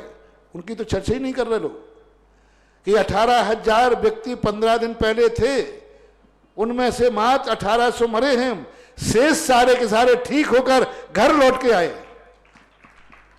तो जितना ये मीडिया प्रचार कर रहा है, दुर्घटनाओं का करता है, जब अच्छा हो जाता तो अच्छा नहीं करता। अच्छे की लिस्ट दी जा रही है, वो अभी सही नहीं है। इसलिए आज हमारे लोग धर्म के बल पर, अमित बाबू ये तुम्हारे यही नहीं, भारत में ना जाने कितने लोग शांति धारा के गंधोदक के माध्यम से, शांति धारा के मंत्रों के माध्यम से कोरोना की मौत के मुख में जाकर के लौट के आ गए। ऐसे ऐसे केस भी देखे गए जिनको डॉक्टरों ने कह दिया ये कोरोना पॉजिटिव है, और जब उनके भावना में उन्होंने भक्तांबर पाठ किया, भक्तांबर भक्ति की, शांति धारा बुलवाई, 2-3 दिन बाद फिर उनको चेक किया गया, बोले किसने कहा तुम्हें कोरोना है, वो निगेटिव आ गए। तो ऐसी बात नहीं है। अब बिल्कुल ही किस्मत फूटी हुई है, तो अब उसके लिए तो कह नहीं सकते ऐसा। अगली जिज्ञासा ऑनलाइन के माध्यम से। मेरे गुरुवर के चरणों में मेरे परिवार का नमोस्तु। मैं मंजुलता छाबड़ा जयपुर से। गुरुवर, मेरी जिज्ञासा है कि तत्वार सूत्र के 5वें अध्याय के 24वें सूत्र में पुद्गल की 10 पर्याय बतलाई। शब्द बंध सूक्ष्म स्थूल संस्थान भेद तमच्छाया तपोद्योतवंतश्च। तो इसमें मेरी शंका भेद को लेकर है कि क्या हम सामायिक में भी जब अपनी ज्ञायक आत्मा को स्वभाव से ज्ञान दर्शनादि एवं विभाव राग द्वेष आदि से भेद करके देखते हैं, तो क्या यही पुद्गल की पर्याय वाला भेद निमित्त कारण बन रहा है या फिर उसका कोई और अर्थ है? सामायिक के समय में कृपया मेरी जिज्ञासा का समाधान करें। नहीं, दोनों भेद विज्ञान में बहुत अंतर है। वो भेद विज्ञान ज्ञात, वो भेद है वस्तु का भेद है, वो ज्ञेय का भेद है, वो क्रियात्मक भेद है, और ये ज्ञानात्मक भेद है। ये जो सामायिक में चिंतन किया जाता है इसको भेद विज्ञान बोलते हैं। ये ज्ञान की पर्याय है, ये गुण की पर्याय है, और वो वस्तु की पर्याय है। जैसे अपना एक पेज है, ये दोनों पेज अलग अलग हैं, ये पेज अलग है, ये अलग है, और हम ज्ञान के माध्यम से देखते हैं कि हमारे आत्मभाव से गुण और द्रव्य, दर्शन गुण भिन्न है, ज्ञान गुण भिन्न है, पुद्गल भिन्न है, ये सब ये हमारी आत्मा की पर्याय हैं, ज्ञान की पर्याय हैं। दोनों में बहुत अंतर है। उसको भेद विज्ञान नहीं कहा, उसको भेद कहा। किसी मिली हुई वस्तु को जुदा करना भेद है, और यहाँ पर भेद विज्ञानात्मक है। यदि भेद को आप मान लोगे तो धर्म और अधर्म द्रव्य में दोनों अलग अलग हैं, भेद है, तो वे दोनों पुद्गल की पर्याय हो जाएंगे क्या? काल द्रव्य और आकाश द्रव्य भिन्न है, तो क्या दोनों पुद्गल की पर्याय हो जाएंगे क्या? नहीं। जो रूपी पदार्थों के अंदर भेद होता है उसमें सद्दो बंदो स्वयमो थूलो संठान भेद तम छाया उज्जोग दाव सैया पुग्गल दब्बस पज्जाया। ऐसा पूज्यवर नेमिचंद महाराज ने द्रव्य संग्रह के अंदर घातक है। सद्दो बंदो थूलो, सर्वो बंदो स्वयमो थूलो भेद संतान तम छाया। तो ये जो भेद हैं, ये जो रूपी पदार्थों में टुकड़े होते हैं, उसको पुद्गल की पर्याय कहा। वो जो ज्ञान की पर्याय है, वो चिंतन की पर्याय है, वो तत्व दृष्टि की पर्याय है। उन दोनों में बहुत बहुत अंतर है। महाराज श्री दिगंबर जैन श्रमण संस्कृति संस्थान सांगनेर जयपुर द्वारा एक शिक्षण शिविर, सम्यक ज्ञान शिक्षण शिविर प्रारंभ हो रहा है, जो कि 13 मई से 2 जून तक पूरे विश्व में चलेगा, जो कि जूम क्लाउड ऐप, इस ऐप के माध्यम से 13 जून से 2 जून तक चलेगा, जिसकी समय सारणी कुछ इस प्रकार है।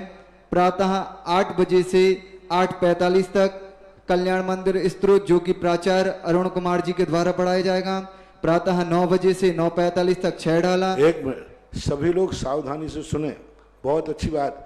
आपको ऑनलाइन, जब से लॉकडाउन के अंदर अब शिविर नहीं लग पा रहे और कई लोग शिविर में शामिल नहीं हो पाते, तो सब लोग ऑनलाइन अपने अपने घरों में पढ़ें। बहुत अच्छी व्यवस्था दी जा रही है। देखो, बहुत बड़े बड़े प्रकांड विद्वान आपको इस शिविर में पढ़ाएंगे, आपका अध्ययन होगा। आप लोग इसको गौर से सुने, आपके बाद कोई दूसरा काम नहीं है। घरों में बैठ करके इस बार एक महाशिविर करें। हमेशा खुले में होता था, कोई कहता साहब मुझे तो सुबह से व्यापार में जाना, नौकरी पे जाना, यहाँ जाना, तो हम शिविर नहीं कर पाते। इस बार तो कहीं नहीं जाना, और आपके घर में शिविर लगाया जा रहा है। पढ़ाने वाला आपको लाइन पढ़ा रहा है। और कितनी तारीख से? 13 तारीख से, 13 मई से 2 जून तक। 13 मई से 2 जून तक एक बहुत बड़ा ज्ञान आपको देने की स्थिति बनाई जाए। 20 दिन तक ये शिविर पूरे भारत में सभी प्रांतों के अंदर पढ़ाया जाएगा। प्रातः 8 बजे से 8:45 तक कल्याण मंदिर स्तोत्र, जो कि प्राचार्य अरुण कुमार जी के द्वारा। प्रातः 9 बजे से 9:45 तक 6 डाला डॉक्टर प्रदीप जी के द्वारा। प्रातः 10 बजे से 10:45 बाल बुद्ध भाग 1 पंडित अजित जी के द्वारा। दोपहर 1 बजे से 1:45 तक द्रव्य संग्रह। बच्चों का भी पढ़ाया जाएगा। छोटे छोटे बच्चों को भी तैयार करें इसमें।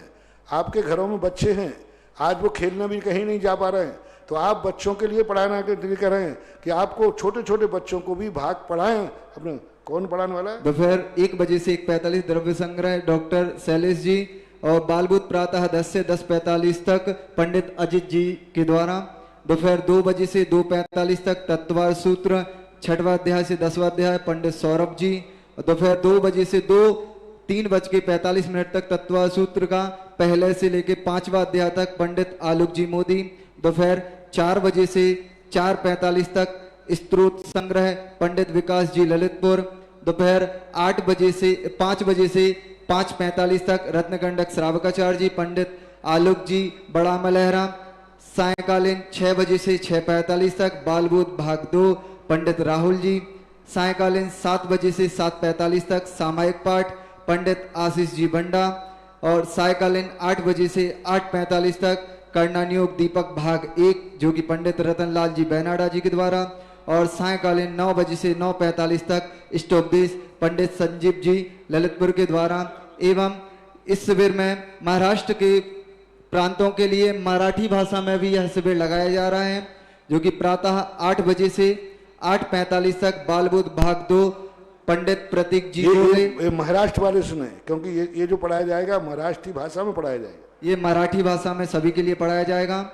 महाराष्ट्र के लिए प्रातः 8 बजे से 8:45 तक बालबुद्ध भाग 2 पंडित प्रतीक जी कोले, प्रातः 9 बजे से 9:45 तक इष्टोपदेश पंडित पंकज जी कुलचे, दोपहर 1 बजे से 1:45 तक 6 डाला भाग ढाल 1 से लेके 3 तक पंडित सुधीर जी चिंचवाड़े, दोपहर 2 बजे से 2:45 तक रत्न करंडक श्रावकाचार्य जी पंडित विपुल जी खोट, दोपहर 3 बजे से 3:45 तक तत्वार सूत्र भाग 1 से अध्याय 1 से 5 तक पंडित अनंत जी बल्ले, दोपहर 4 बजे से 4:45 तक भक्तांबर स्तोत्र प्रोफेसर राजेंद्र जी जैन, सायकालीन 6 बजे से 6:45 तक बालबुद्ध भाग 1 पंडित अक्षय जी नटवे और सायकालीन 7 बजे से 7:45 तक तत्वार सूत्र 6वां अध्याय से 10वां तक पंडित वैभव जी मैत्रे और सायकालीन 8 बजे से 8:45 6 ढाला चौथी ढाल से 6वीं ढाल तक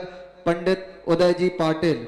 और यदि किन्हीं भी महानुभाव को यह लिस्ट पूरी चाहिए है तो आप संपर्क कर सकते हैं भारतवर्षीय शिविर प्रभारी पंडित संजीव कुमार जी जैन, जिनका नंबर है 8114457928।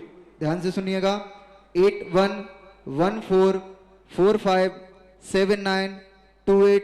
इनका दूसरा नंबर है 7322440785 7300440785। इस पर जाकर के आप सभी लोग संपर्क कर सकते हैं। और यह पारस और जिनवाणी चैनल पर जो नीचे लाइन चल रही है उस पर भी यह नंबर चल रहे हैं, आप जाकर के संपर्क कर सकते हैं। और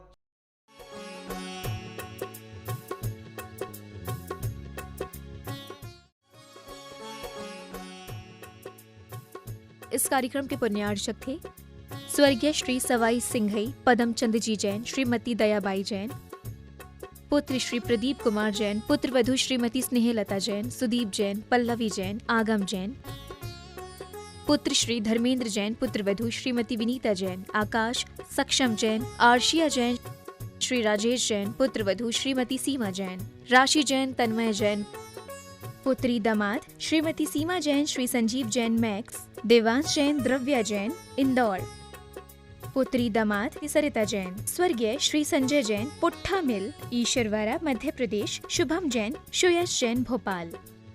फर्म मैसर्स पदम चंद शिखर चंद जैन, बेगमगंज, सागर, मध्य प्रदेश। श्री सुधा सागर पल्सेस, बेगमगंज, सागर, मध्य प्रदेश। श्री गुरुजी ट्रेडर्स, बेगमगंज, सागर, मध्य प्रदेश। PS परिवार, बेगमगंज, सागर, मध्य प्रदेश। स्तुति जिससे होगा आत्मा का भान, प्रभु स्मरण के साथ होगा जीवन कल्याण। ऐसे अदृश्य शक्ति से परिचित कराने वाले वर्धमान स्तोत्र को सुनिए परम पूज्य मुनिश्री प्रणम्य सागर जी महाराज के मुखारबिंद से। विशेष कार्यक्रम वर्तमान शासन नायक श्री वर्धमान भगवान की स्तुति मुनिश्री प्रणम्य सागर जी द्वारा रचित वर्धमान स्तोत्र में 9 मई से रात्रि 8:40 पर। इस कार्यक्रम के पुण्यार्चक हैं श्री कंवर लाल जी, महावीर प्रसाद जी पाटनी, RK ग्रुप, मदनगंज, किशनगढ़, राजस्थान।